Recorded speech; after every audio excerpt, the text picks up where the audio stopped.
பூண்டு குழம்பு பண்ணலாங்களா? அதுக்கு ஒரு கடாயோ மண் சட்டியோ வச்சு அதில் எண்ணெய் நல்லா காயட்டோன்னு விட்டு கடுகு பொரியட்டோன்னு விடுங்க. கடுகு பொரிஞ்ச உடனே அதுலேயே நல்லா ஒரு 3 பூண்டு உரித்து போட்டு அது வதக்கிடுங்க. வதக்கினதுக்கப்புறம் அதுலேயே வெங்காயம், ஒரு பச்சை மிளகாய், கறிவேப்பிலை, ஒரு 2 தக்காளி எல்லாம் போட்டு நல்லா வதங்கட்டோன்னு விடுங்க. அதோடவே உப்பும் சேர்த்துருங்க. உப்பு போட்டு வதங்கி இது வதங்கிறதுக்குள்ளே ஒரு 2 வெங்காயத்தை கரகரப்பாக அரைச்சி எடுத்து வச்சுக்கோங்க.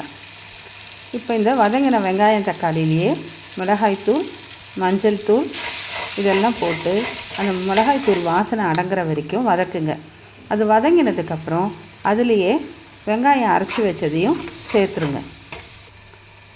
இப்போது இது நல்லா வதங்கினதுக்கப்புறம் புளி கரைச்சி வச்சுருக்கிறத ஊற்றி நல்லா கலரி திட்டம் பார்த்துட்டு மூடி நல்லா எண்ணெய் பிரிஞ்சு வர்ற அளவுக்கு கொதிக்க விட்டு இறக்குனீங்கன்னா பூண்டு குழம்பு ரெடி.